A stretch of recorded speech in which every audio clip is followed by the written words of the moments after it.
a 116% increase in gun violence since he became Prime Minister. When will he realize that banning Grandpa Joe's hunting rifle is not going to stop crime, that instead we actually have to lock up the criminals? Unlike the leader of the Conservatives, we will always prioritize the safety of Canadians, not the gun lobby. Thanks to our gun buyback program, we will be removing assault-style weapons from our communities. We will always denounce violence against women, and we will take action on things like red flag laws and other measures against gender-based violence. We will always stand up to defend women and fight domestic violence, whereas the Conservatives stand for more weapons.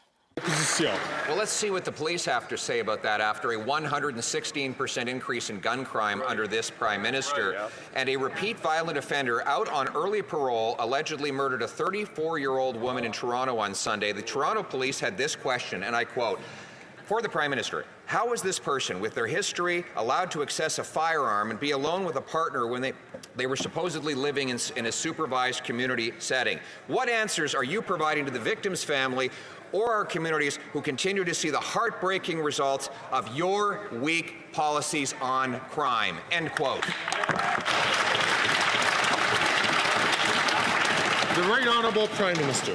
Speaker, despite Conservative opposition, we continue to move forward on bringing in red flag laws and yellow flag laws to make sure that people who are charged with domestic violence don't have access to firearms. Conservatives stood against that and fought against that every step of the way. Just like they're working hard to make legal again assault-style weapons that we rendered illegal in this country 4 years ago. They want to unfreeze the handgun bans, and last time they were in office, they cut 1,100 workers from CSSA to help, who were there to prevent illegal guns flowing in from the United States.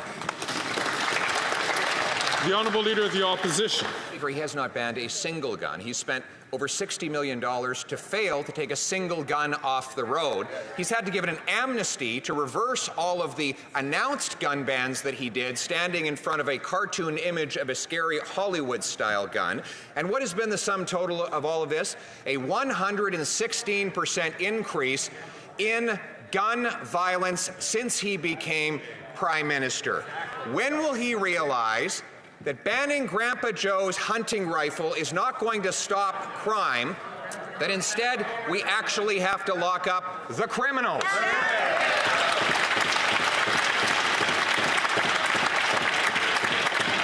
The Right Honourable Prime Minister. Speaker, instead of trying to scare Grandpa Joe, he should be honest with Grandpa Joe in that we have banned assault-style weapons, and already we've seen thousands of assault-style weapons collected and destroyed. These are things that we are doing that the Conservative Party and its funders, the gun lobby, continue to stand against. They will re-legalize assault-style weapons in this country.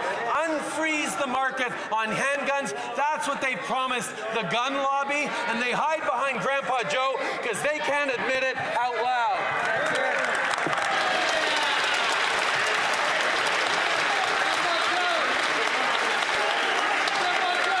Order. The Honourable Leader of the Opposition. Mr. Speaker, he admitted he doesn't even know what an assault rifle is, let alone able to ban one. He spent $60 million, and his government admits they didn't take a single firearm off the road. There's been a 116% increase in gun violence under his leadership, and 99% of the shipping containers that come in are not inspected at all, even though the previous Conservative government increased the number of frontline border officers. Why is it that the Prime Minister is so busy trying to protect turkeys from hunters that he doesn't protect Canadians from criminals?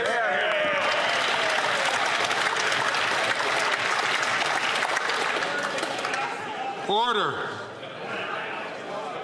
The Right Honourable Prime Minister. Mr. Speaker, not only has this House defined what an assault-style weapon is in law, the RCMP are now acting acting on that classification.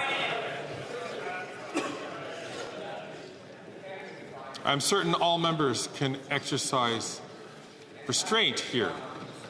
I'm inviting all members, please, to do so.